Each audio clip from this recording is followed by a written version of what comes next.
So good morning everyone. সকাল সকাল দিদির বাড়ি যাওয়ার উদ্দেশ্যে বেরিয়ে পড়লাম। আজকে দিদির বাড়িতে লক্ষ্মীনারায়ণ পুজো আছে, তাই আমরা সকাল সকাল বেরিয়ে পড়লাম, আমি কাকিমা ভাই মিলে। আমরা এখন ডুমুরদার বাস স্ট্যান্ডে দাঁড়িয়ে আছি গাড়ি ধরার জন্য। কোথায় যাচ্ছি, কোন লোকেশন, সমস্তটাই তোমরা জানতে পারবে। অটো ধরে আমরা বেরিয়ে পড়লাম ত্রিবেণী বাস স্ট্যান্ডের উদ্দেশ্যে। ত্রিবেণীর এই বাজারটিতে সকাল টাইমে প্রচুর ভিড় ও জ্যাম থাকে। কথায় কথায় তোমাদেরকে লোকেশনটা বলা হলো না। আজকে আমরা যাচ্ছি সবাই মিলে হালিশহর। এই ব্রিজটি নেতাজি সুভাষ ব্রিজ নামে পরিচিত। এটি ত্রিবেণী খুব পুরাতন ব্রিজ। তোমাদের সঙ্গে কথা বলতে বলতে ফাইনালি পৌঁছে গেলাম ত্রিবেণী বাস স্ট্যান্ডে। এখানে সমস্ত জায়গায় যাওয়ার জন্য অটো ও ম্যাজিক ভ্যান পেয়ে যাবে। এখান থেকে আমরা ম্যাজিক ভ্যান ধরে সোজা চলে যাব হালিশহর তেঁতুলতলায়। ম্যাজিক ভ্যানটি ছাড়ার সময় হয়ে গেছে, তাই আমরা তাড়াহুড়ো করে গাড়িতে উঠে পড়লাম। ফাইনালি আমাদের গাড়িটি ছেড়ে দিল, আমরা এবার রওনা দিলাম হালিশহরের উদ্দেশ্যে।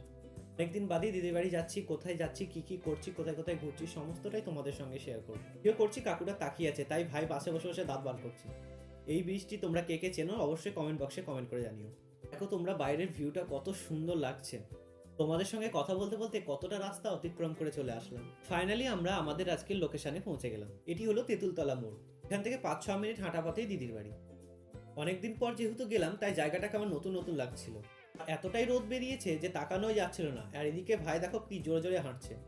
যেহেতু বাড়িতে ভাগনা ভাগ্নি আছে, তাই তাদের জন্য কিছু চকলেট নিয়ে নিলাম। কতটা মজা করছি, কি কি করছি, সমস্তটা দেখতে হবে ভিডিওর মাধ্যমে। এখানে আমি ভাইকে বললাম ক্যামেরা একটু হাই হ্যালো করে দে।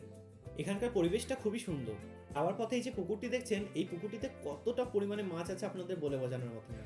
অ্যাটলাস পৌঁছে গেলাম দিদির বাড়িতে। বাড়িতে ঢুকেই দেখি ডোডো আর পুচি এখানে খেলা করছে। ওদের জন্য আনা চকলেট, চিপস, কেকগুলো ওদেরকে দিয়ে দিলাম। ওরা তো বেজায় খুশি। দেখো কাণ্ড, এখানে তো ডোডো ছোট মামার হাত ধরে চরকি পাক খাইয়ে দিল। ওদের বদমাশি চলতে থাকুক, চলো তোমাদেরকে আমি মন্দিরটা দেখিয়ে দিই। যেহেতু রাতে পুজো, তার জন্য মন্দিরটা গোছানো হচ্ছে। আমি আর ভাই মিলে জামাইবাবুর স্কুটি নিয়ে একটু ঘুরতে বেরিয়ে পড়লাম। কোথায় কোথায় যাচ্ছি সমস্তটা তোমরা দেখতে থাকো। যেহেতু আমি ভিডিও করছিলাম, ভাইকে বললাম তুই স্কুটিটা চালা। আর সত্যি ও ভালো গাড়ি চালাতে পারে। আমাকে সত্যি একটা সুন্দর নিরিবিলি জায়গায় নিয়ে আসলো। ও আমাকে বলছে তুই যত ইচ্ছা ভিডিও শুট করে না এখানে।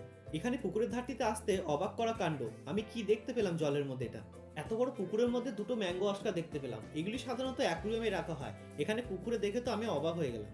বাড়ি ফিরে পুজোর কাজের জন্য লেগে পড়লাম। কি বলেছিল পুজোর জন্য 108টা বেলপাতা লাগবে, তাই এখানে ভাই বেল গাছ কাটছিল আর আমি এখানে বসে বসে বেলপাতাগুলো বেছে নিলাম। যেহেতু বাড়ির পুজো, তাই সবাই মিলে হাতে হাতে কাজটা এগিয়ে নিলাম। চলো এবার তোমাদেরকে আমি দিদিদের এই পুকুরটা দেখাই। কতটা জায়গা জুড়ে এই পুকুরটা। চলো এবার বাড়ি গিয়ে ফ্রেশ হয়ে নিই। এখানে ভাগনা কি বলছে একবার শোনো। হুম, ভাগনা ভাগ্নির আবদার, ওদের সাথে একটু সেলফি তুলে নিলাম। তাই বিকেল বিকেল হয়ে এসেছে, তাই মাসি আর দিদিরা মিলে এখানে বসে নাড়ু পাকাচ্ছিল রাতে পুজোর জন্য। তোমাদের কার কার নাড়ু খেতে খুব ভালো লাগে অবশ্যই কমেন্ট বক্সে জানিও।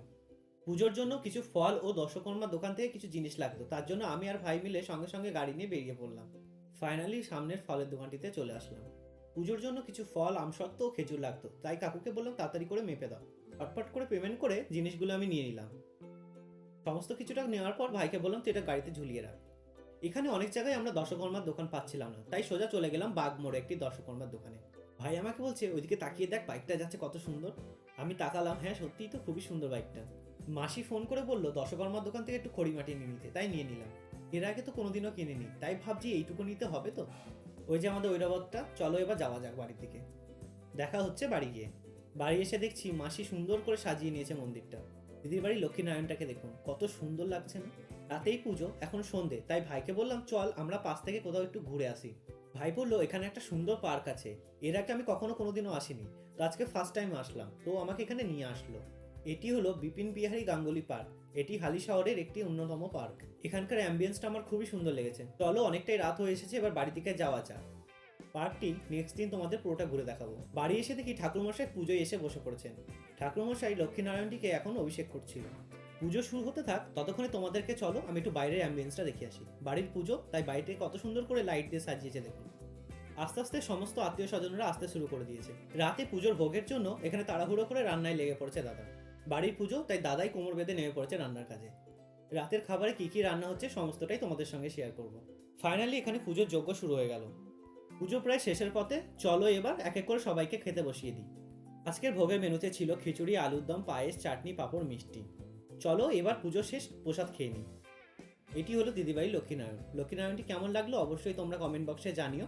আজকের মতো এতটুকুনি, দেখা হবে নেক্সট কোনো ভিডিও। সবাই ভালো থাকবে, টাটা।